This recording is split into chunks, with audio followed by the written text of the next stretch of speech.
আসসালামু আলাইকুম রহমতুল্লাহ। তো আসলে আজকে আমরা ফিজিক্স চ্যাপ্টার 4 এর যশোর বোর্ড 2022 সিকিউরিটি সলভ করব। তো আসলে আমরা সিকিউরিটি 4 নেই। এখানে কি বলেছে দেখো তো, 5 কিলোওয়াট ক্ষমতা বিশিষ্ট একটি ক্রেন 4 মিনিটে 15 মিটার উঁচুতে 1500 কেজি বরের একটি বস্তুকে তুলতে পারে। অপরপক্ষে 2 কিলোওয়াট ক্ষমতার অন্য একটি ক্রেন 2 মিটার উঁচুতে 1000 কেজি বরের বস্তু 5 মিনিটে তুলতে পারে। এখানে আলোর বেগ দেওয়া হয়েছে 10^8 মিটার পার সেকেন্ড। এখানে মনে হতে পারে আলোর বেগ কি জন্য দেওয়া হয়েছে। আসলে আমাদের প্রথম বস্তুর বরকে শক্তিতে রূপান্তর করতে হবে। আমাদের বলা হয়েছে করলে কতটুকু শক্তি পাওয়া যাবে সেটা আমরা বের করতে পারবো। আমরা জানি সূত্র E = mc square mc whole square. তাহলে খুব সহজে লিখতে পারি। এখানে প্রথম বস্তুর বর কত দেওয়া আছে, 5 কিলোওয়াট ক্ষমতা বিশিষ্ট একটি ক্রেন 4 মিনিটে 15 মিটার উঁচুতে 1500 কেজি বর। এখানে এমন হবে 1500 ইন্টু আলোর বেগ হচ্ছে 3 ইন্টু 10⁸ হোল স্কয়ার। এটা কত সেটা কত 1500 1500 ইন্টু 3 ইন্টু 10⁸ হোল স্কয়ার। কিন্তু বিখ্যাত বিজ্ঞানী আইনস্টাইনের একটি খুব জনপ্রিয় সূত্র, এটার মাধ্যমে বরকে শক্তিতে কনভার্ট করা যায় আর কি। এটা আসছে হচ্ছে 1.3535 ইন্টু 10⁻20 জুল। এটা কিন্তু আমাদের প্রথম সমাধান হয়ে গেছে। কত সহজ, আসলে এটা তো অনেক সহজ, এটা সবাই পারবে, অসুবিধা নেই। আমরা পরেরটি একটু আছে, জটিল আছে। তো পরেরটি বলেছে যে কোন ক্রেনটি ব্যবহার করা লাভজনক, কর্মদক্ষতার মাধ্যমে দেখাও। এখানে কিন্তু দোনোটারই খেয়াল করো, মোট কার্যকর শক্তি, মোট কার্যকর ক্ষমতা এবং দোনোটারই কিন্তু মোট কার্যকর ক্ষমতা দেওয়া আছে। আমরা যদি দোনোটি মোটরের লব্ধ কার্যকর ক্ষমতা, দোনোটি ক্রেনের যদি লব্ধ কার্যকর ক্ষমতা আমরা বের করতে পারি, তা আমরা জানি যে কর্মদক্ষতা এটা লব্ধ কার্যকর ক্ষমতা বাই মোট প্রদত্ত ক্ষমতা ইন্টু 100%। এই সূত্রে কিন্তু লিখতে পারি আমরা। লব্ধ কার্যকর ক্ষমতাকে আমরা যদি পি প্রাইম দ্বারা প্রকাশ করি, মোট প্রদত্ত ক্ষমতাকে আমরা পি দ্বারা প্রকাশ করি, এটা আসছে মূলত P prime divided by P into 100%। এই সূত্রকে আমরা ব্যবহার করবো মূলত। তারপরে আমরা প্রশ্নটি মূলত সলভ করি। এখানে প্রথম ক্রেনের কার্যকর ক্ষমতা, প্রথম ক্রেনের কার্যকর ক্ষমতা P = W divided by T লিখতে পারি। এটা আসবে mgh ডিভাইডেড বাই T। এটা কত হচ্ছে দেখো তো, 1500 m এর মাত্রা 1500 কেজি দেওয়া আছে, 1500 ইন্টু 9.8 ইন্টু h এর মান কত 15 মিটার উচ্চতা তুলতে পারে, 15 ডিভাইডেড বাই T এর মান কত 4 মিনিটে, অর্থাৎ 240 সেকেন্ড। 4 মিনিট হচ্ছে 240 সেকেন্ড। 60 কে 4 দ্বারা গুণ করলেই 240 আসে পারে, 240 সেকেন্ড নিতে হবে আমাদের কনভার্ট। তো 1500 গুণ 9.8 গুণ h এর মান কত, h এর মান হচ্ছে 15 মিটার ডিভাইড বাই 240 সেকেন্ড। এটা আসছে কত আমাদের কত 918.75 এটা হচ্ছে আমাদের ওয়াট। এটা হচ্ছে আমাদের পি। অতএব প্রথম ক্রেনের কি লিখতে পারি আমরা, প্রথম ক্রেনের এই পাশে লিখি আমরা, প্রথম ক্রেনের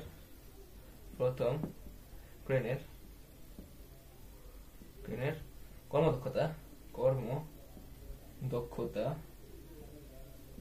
এটা P prime divided by P into 100%। এখানে কিন্তু P প্রাইম আমরা পেয়েছি হচ্ছে 918.75। তাহলে কি আমরা 918.75 ডিভাইডেড বাই P এর মান কত, P এর মান কিন্তু দেওয়া আছে, মোট প্রদত্ত ক্ষমতা হচ্ছে 5 কিলোওয়াট। তারপর হচ্ছে 5 কিলোওয়াট, এই যে দেখা যাচ্ছে 5 কিলোওয়াট হচ্ছে 5000। 5 কে ইনটু 1000 দ্বারা গুণ করলে আমরা কিলোওয়াট থেকে ওয়াটে চলে যেতে পারবো। অতএব 5 ইনটু 1000 হচ্ছে 5000 কিলোওয়াট ইনটু 100%। এটা কত হচ্ছে দেখো তো, কত এটা মান ধরি আমরা, এটাকে এটা মান ধরি, অ্যানসার ডিভাইডেড বাই 5000 ইনটু 100%। এটা আসছে হচ্ছে 18.375। এটা আমরা যারা আমাদের তো জায়গা সকত আছে, আমরা পরবর্তী ক্ষেত্রে ব্যবহার করতে পারবো। আমরা এটা এভাবে রাখি 18.375 মানটা, হ্যাঁ মানটা মনে রাখো এটা মান ধরলে আমরা 18.375% আসছিল। এটা কিন্তু অনেক কম আসছে, এটা কিন্তু অনেক ইনএফিশিয়েন্ট একটা মোটর বা ক্রেন। আবার এখানে দ্বিতীয় ক্রেন লিখি, এখন তো কতটাতে মনে বের করেছি, দ্বিতীয় ক্রেন লিখি। দ্বিতীয় ক্রেনের কার্যকর ক্ষমতা ইকুয়ালস টু P2 লিখতে পারি আমরা W divided by T equals to mgh divided by T। এখানে P2 এর ক্ষেত্রে m এর মান হচ্ছে 1000 কেজি, 1000 ইন্টু g এর মান তো 9.8, অবভিয়াসলি 1000 ইন্টু 9.8 ইন্টু h এর মান কত, h এর মান হচ্ছে প্রশ্ন পরে দেখো 20 মিটার উচ্চতে, h এর মান হচ্ছে 20 মিটার ডিভাইড বাই T এর মান কত 5 মিনিটে, অতএব 300 সেকেন্ড। 60 কে 5 দ্বারা গুণ করলে সেকেন্ডে চলে যাবে, তাহলে আমরা বের করতে পারি কত 1000 ধরি, 1000 গুণন 9.8 ইন্টু 20 ডিভাইড বাই 300।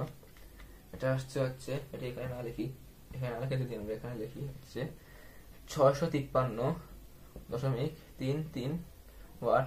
দুইটা লিখতে চলবে, দুইটা লাইন। এখানে আবার কি লিখতে পারি আমরা লিখতে পারি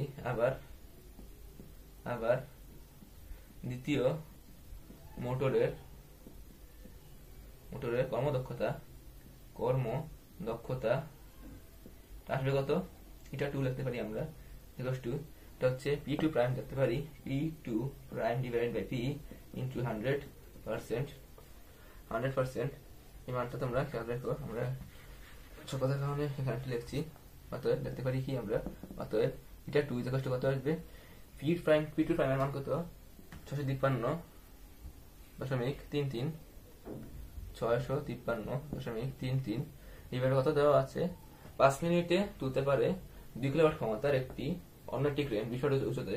এখানে কিন্তু পি এর মান দেওয়া আছে 2 কিলোওয়াট, কষ্ট হচ্ছে এটা 2 কষ্ট হচ্ছে 2 কিলোওয়াট হবে, সরি 2 কিলোওয়াট ইনটু হচ্ছে 2000, 2 কিলোওয়াট হচ্ছে 2000 ওয়াট ইনটু আমরা 100% দিয়ে দেই 100%। কত সিটা 2 কত, অ্যানসার ডিভাইডেড বাই 2000 গুণ 100%, এটা আসছে আমাদের 32.667। তা তোমরা নিজেরাই বলো যে এখানে কোন ক্রেনটির কার্যকর ক্ষমতা বেশি। তোমরা দেখতেই পাচ্ছ এখানে যে ইটা মানের মান হচ্ছে, ভালো করে খেয়াল করো, ইটা মানের মান হচ্ছে 18.375% এবং ইটা 2 এর মান হচ্ছে 32.667%। তো এখানে কোন ক্রেনটি ব্যবহার করা লাভজনক, যেই মোটরটির কর্মদক্ষতার মান বেশি সেই মোটরটি ব্যবহার করা লাভজনক, অবভিয়াসলি। তাই বলা যায় যে দ্বিতীয় মোটর বা দ্বিতীয় ক্রেনটি ব্যবহার করা লাভজনক বেশি অন্য মোটরটি থেকে। এটাই কিন্তু আমাদের প্রশ্নের সমাধান ছিল, আমাদের গণপ্রশ্ন সমাধান হয়ে গেছে। আমরা একটু পরে আমরা বরিশাল বোর্ড 2022-এর সিকিউরিটি লিখছি, এরপরে সলভ করছি, ওয়েট করো। তো আসলে আমরা কিন্তু প্রশ্নটি লিখে ফেলেছি বরিশাল বোর্ড 2022 সালের। তো আসলে প্রশ্নটি পরে দেখি আমরা, বলেছে 4000 কেজি বর বিশিষ্ট একটি খালি ট্রাক 20 মিটার পার সেকেন্ড বেগে ইট বোঝাই 13000 কেজি বরের একটি স্থির ট্রাকের সঙ্গে সংঘর্ষ ঘটে, এতে খালি ট্রাকটি বেশি ক্ষতিগ্রস্ত হয়। গণপ্রশ্নে বলেছে কি খালি ট্রাকটি কত শক্তিতে স্থির ট্রাকে আঘাত করবে। এখানে খালি ট্রাকটি কিন্তু যেহেতু 20 মিটার পার সেকেন্ড বেগে চলছে, এজন্য কিন্তু এটির মধ্যে একটি গতিশক্তি উৎপন্ন হবে। আমরা জানি গতিশক্তির সূত্র KE equals to half M V square. এখানে কিন্তু আমরা লিখতে পারি equals to half into M এর মান কত, এম এর মান হচ্ছে 4000 KG equals to half into 4000 into 4000 হবে, সরি মানে কোন দিলাম কেন আমি, 4000 ইন্টু বি এর মান হচ্ছে 20 metre per second to 20 whole square. এটা কত হচ্ছে দেখো তো, half into 4000 into 20 whole square. এটা আসছে আমাদের 8 লক্ষ জুল। 8 লক্ষটা সুন্দর করে লিখি আমি, শতক সহস্র অযুত লক্ষ, 8 লক্ষ জুল। অতএব খালি ট্রাকটি কত শক্তিতে স্থির ট্রাকে আঘাত করবে, খালি ট্রাকটি 8 লক্ষ জুল গতি শক্তিতে স্থির ট্রাকে আঘাত করবে। আচ্ছা, কত সহজ প্রশ্ন এগুলো, সমাধান হয়ে গেছে, খুবই সহজ এগুলো।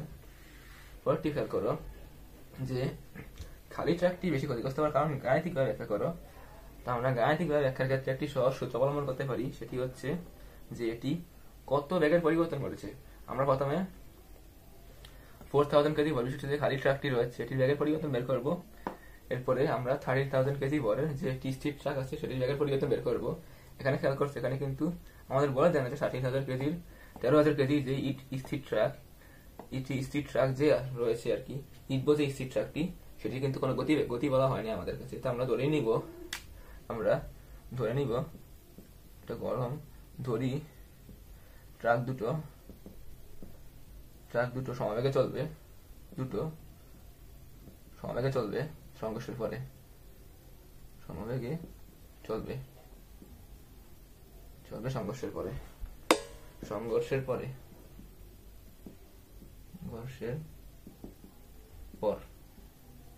আমরা কি লিখতে পারি? সংঘর্ষের পরে যদি চলে তো আমরা লিখতে পারি যে m1u1 প্লাস m2u2 লিখতে পারি। যেহেতু বেগ একটি, তার আমরা m1 plus m2 into b, সূত্রটা কিন্তু অরিজিনালি ছিল হচ্ছে m1u1 plus m2u2 m1v1 plus m2v2। এখানে কিন্তু v1 এবং v2 সমান, এই জন্য আমরা লিখতে পারি m1v প্লাস m2v। তাহলে যদি আমরা b কমন নেই তাহলে লিখতে পারি m1 plus m2 into b, এই জন্য আমরা লিখেছি m1 plus m2 into b।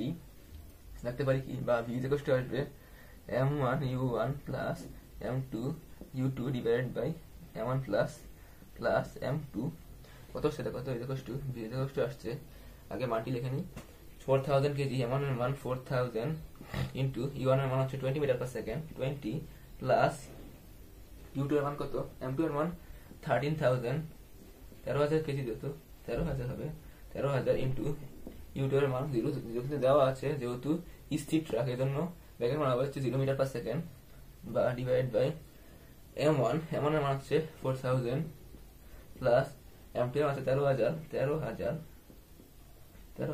লক্ষ লাগছে, কেন 1,20,000 লিখলাম। মিজে কষ্ট আসছে কত কত, 4000 4000 গুণ 20 যোগ 13000, এটা না লেখা চলে, 13000 গুণ 0, তো 13000 0ই হবে, কোনো কিছুর সাথে 0 গুণ হলে অবশ্যই 0ই হবে অবভিয়াসলি। 4000 ডিভাইড বাই 4000 প্লাস 13000, এটা হচ্ছে আমাদের 4.705। এটা কিন্তু যেহেতু ট্রাক দুটো সমবেগে চলবে, এটাই কিন্তু দুটো ট্রাকের ক্ষেত্রে বেগের পরিবর্তন। এখানে কিন্তু স্থির যে ট্রাকটি রয়েছে, স্থির ট্রাকটির বেগের পরিবর্তন হচ্ছে স্থির ট্রাকের, এটা একটু এই পাশে লিখি 4.705, মনে রাখো এটা আসছে হচ্ছে v 4.705। এটা কিন্তু উভয় ক্ষেত্রেই স্থির ট্রাকের বেগের পরিবর্তন